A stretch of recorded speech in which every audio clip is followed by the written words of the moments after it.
strangest review you're ever going to see, because I'm going to tell you I have a new set of these because I broke the old set. That's right, I broke all of them. So I had to reorder them. This is what they look like, and they are absolutely amazing. It just so happens that I like to attach them to like my RC cars with the GoPro hanging off the front, and it's not their fault that they break, it's that I just torture them and they break. So they are a reasonable value for what they are, right? They're not very, whatever that word is we can't say here on Amazon.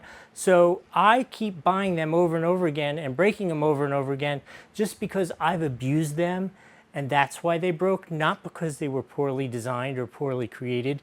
If you use them like a normal human being, they will probably last you for your entire life. I love the angle.